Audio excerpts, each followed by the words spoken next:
আগামীকাল সারা দেশে 18,566টি ভূমিহীন গৃহহীন পরিবারকে জমি ও গৃহ হস্তান্তর করবেন প্রধানমন্ত্রী শেখ হাসিনা।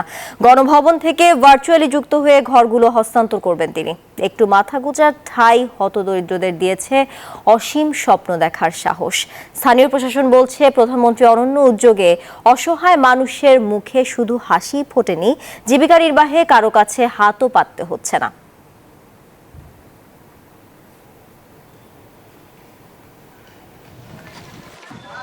ছিল না নিজের জমি, অন্যের আশ্রয়ে কেটেছে দুর্বিষহ জীবন।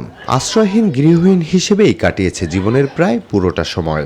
জীবনে কোনোদিন নিজের মাথা গোঁজার ঠাঁই হবে সেটি কল্পনাও করেননি অনেকে।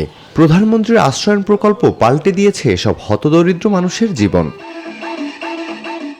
পাকা বাড়ি, বিনামূল্যে বিদ্যুৎ, 2% জমি, স্বনির্ভরতার হাতে কলমে শিক্ষায় পরিবর্তন হয়েছে লালমনিরহাটের কালীগঞ্জ থানার কাকিনা ইউনিয়নের 7 শতাধিক পরিবারের 1000-এরও বেশি মানুষ। একটু মাথা গোঁজার ঠাঁই তাদের দিয়েছে অসীম স্বপ্ন দেখার সাহস। ঠাই ঠিকানা ছিল না, সম্পদ ছিল না, কোনো কিছু ছিল না। আমি রাস্তাঘাটে থাকছিলাম, এমনকি স্টেশনে থাকছি, আবার মাথা গোঁজার কোনো জায়গা ছিল না। এখন আল্লাহর রহমতে আমি একটা স্থান পাইছি, আমি অনেক সুখে শান্তিতে আছি, আমি অনেক ভালো আছি। জমি পেয়ে আমি খুব মহা খুশি, অত্যন্ত খুশি। এই প্রকল্পের আওতায় ঘর পাওয়া নারীদের দেয়া হয় সেলাই, কুটির শিল্প সহ বিভিন্ন প্রশিক্ষণ, যাতে করে জীবিকা নির্বাহ করতে কারো কাছে হাত পাততে না হয়। হাসিনা আপা আমার ঘর দেশে, এখন ভালো আছি, খুব সুখে আছি। মাননীয় প্রধানমন্ত্রী আল্লাহ তাআলা যেন দীর্ঘজীবী করুক, তার জন্য মঙ্গল কামনা হয়। আমার নাতি ওদের শিকার হইতেছে যে হ্যাঁ, আগে কষ্ট হয়েছিল, এখন সুখী হয়ে গেছি।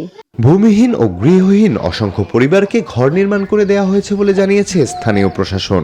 মাননীয় প্রধানমন্ত্রী উদ্বোধন ঘোষণার পরে তাদের হাতে এই 2 শতক জমির কবুলিয়ত রেজিস্ট্রেশন, মিউটেশনের কপি এবং একটা সার্টিফিকেট তাদের হাতে পৌঁছে দেওয়া হবে। এই প্রকল্পের আওতায় মঙ্গলবার 70টি উপজেলা ভূমিহীন গৃহহীন হতে যাচ্ছে বলেও জানিয়েছেন প্রশাসনের কর্মকর্তারা। Desk report, news 24।